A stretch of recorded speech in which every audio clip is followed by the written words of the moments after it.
네, 여러분 안녕하세요. 슝슝입니다.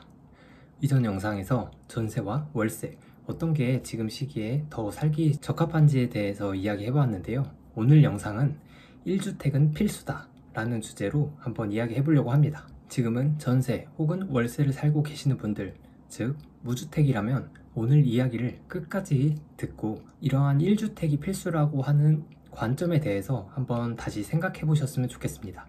주택은 우리 삶에 있어서 의, 식, 주에 포함될 만큼 없어서는 안 될 필수 요소입니다. 인생에 있어서 살아가는 데 있어서 안 될 요소인 것이죠.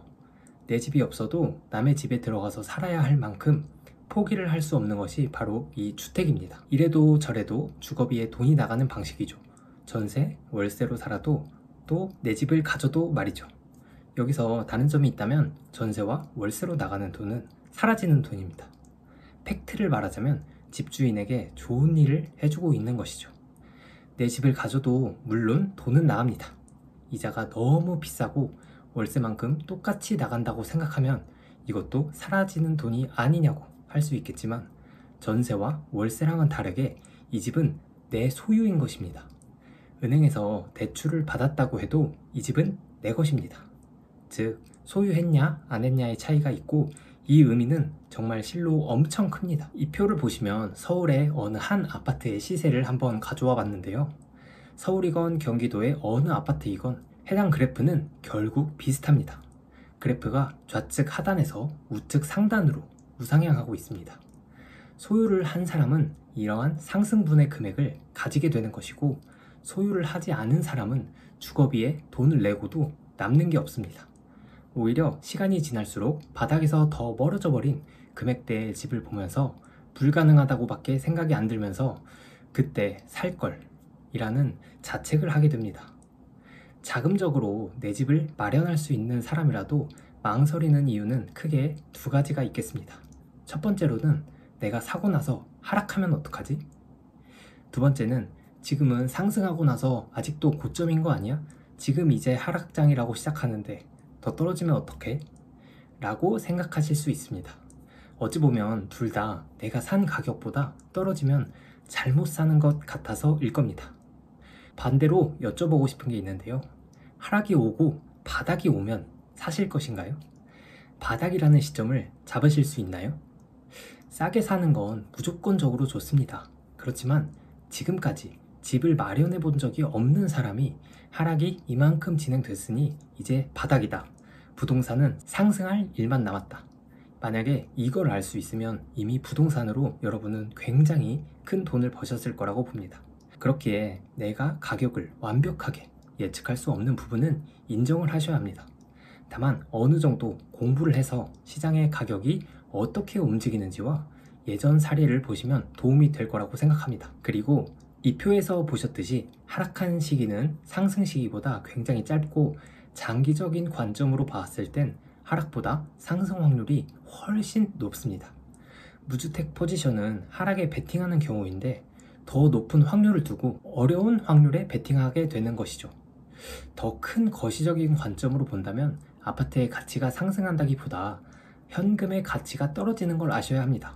우리가 이렇게 글을 읽는 와중에도 새로운 돈은 시장에 풀리고 있습니다.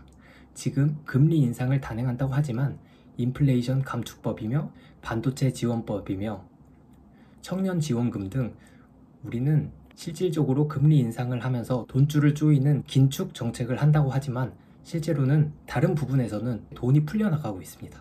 이렇게 시간이 지날수록 돈이 더 많아지기에 현금 가치는 떨어지게 되면서 그것을 우리는 인플레이션이라고 합니다. 아파트는 돈처럼 빠르게 시장이 풀리지 않습니다. 오히려 현재는 인플레이션에 올라버린 원자재, 인건비, 건축비 등의 공사가 중단된 사례가 굉장히 많습니다. 솔직히 지금 전세 대란이 오지 않는다, 예측이 틀렸다, 전세 가격이 낮아지면서 매매 가격은 거품이 빠질 거라고 하지만 장기적인 관점에서는 또 한 번 매매 가격이 출렁이는 때가 온다고 봅니다. 현재 새로운 집을 짓는 공사들이 원활하게 이뤄지고 있지 않습니다.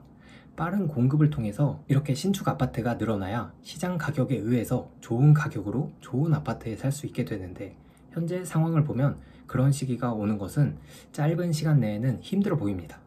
그리고 최근 몇 년간 빠르게 올라버린 아파트 가격에 주택은 거의 투자 상품으로만 인식되고 있는 것 같은데요. 물론 주택을 통해 돈을 벌 수 있는 게 맞습니다만 1주택을 매수하는 데 있어서 실거주 용도 관점으로 생각하는 것이 맞다고 봅니다. 1주택은 중립 포지션입니다. 내 아파트 앞에 지하철이 들어오거나 없던 호재가 생겨서 큰 이슈가 있지 않는 이상 동네 자체에는 보통 시세와 같이 움직이기 때문입니다. 올라도 같이 오르고 떨어져도 같이 떨어지는 것이죠. 그래서 정말 투자를 하고 싶다면, 내가 주택으로 돈을 벌고 싶다면 2주택 이상부터 투자를 하고 있다고 봐야 됩니다. 따라서 내가 살 집이 필요한 실거주 용도로 여기서 내가 살면 좋겠다 라는 집을 매수한다면 매매 가격이 조금은 출렁이더라도 크게 개의치 않을 수 있습니다. 설령 가격이 빠지더라도 나는 실거주를 할 수 있으므로 생활에는 크게 지장이 없습니다. 내가 갚아 나갈 수 있는 돈, 자금적인 여력이 충분히 가능하다고 판단되실 때 무주택에서 1주택으로 가는 것은 필수라고 여겨집니다. 특히나 지금 이런 매수 심리가 죽었을 때 원하시는 집을 조금 더 싼 가격에 매수할 수 있는 좋은 시기라고 저는 생각하는데요. 1주택자가 되면 옵션이 생깁니다. 가격이 떨어지면 말씀드린 것과 같이 실거주를 하는 중이라 크게 문제가 없습니다. 장기적으로는 결국 우상향한다는 확신이 있으시다면 더 편할 것 같습니다. 90년대의 1000만원과 지금의 2022년의 1000만원은 다른 가치라는 점을 이해하시면 좋을 것 같습니다. 가격이 오르면 현재의 주택을 팔고 더 나은 주택으로 이동이 가능한데요. 저는 개인적으로 큰 사업을 통해 대박이 나시지 않는 이상 월급쟁이로는 한 번에 꿈에 그리는 좋은 주택으로 이동은 어렵다고 생각합니다. 최초의 내 집 마련은 주택의 차익을 통해서 좀 더 좋은 주택으로 이동, 그 다음 이동, 한 단계씩 상승하는 거라고 생각합니다. 1주택은 상승을 하더라도 보합을 하더라도 하락을 하더라도 이런 플랜을 가지고 계시다면 무서울 게 없습니다. 앞서 말씀드린 중립 포지션이라는 이야기죠. 정말 마인드가 훌륭한 분이라면 하락장에도 더 좋은 주택으로 이동하는 기회로 삼으실 수 있습니다. 내용이 길어져서 이 내용은 한번 다음에 더 심도 있게 다뤄서 다음 영상에 말씀드리도록 하겠습니다. 이번 영상에 제 견해를 통해서 무주택보다는 1주택이 훨씬 좋구나, 내 집 마련을 해야겠다는 마음이 조금은 생기셨으면 좋겠습니다. 궁금하신 점이 있으시면 댓글을 달아주시고 제가 도와드릴 수 있는 부분이 있다면 좋겠습니다. 저 또한 1주택에서 이번 하락장을 통해 조금 더 좋은 상급지로 갈아타기를 준비 중인데요. 이 내용도 한번 기회가 된다면 다뤄서 여러분들께 앞서 말씀드린 내용을 실천하는 모습을 보여드릴 수 있도록 하겠습니다. 오늘 영상은 여기까지고요. 여러분들께 내 집 마련을 하는 데 있어서 조금은 도움이 됐다면 좋겠습니다. 저는 다음 영상에 더 좋은 영상으로 찾아뵐 테니까요. 여러분들 이번 영상이 좋으셨다면 좋아요와 구독 한 번씩 부탁드리겠습니다. 안녕.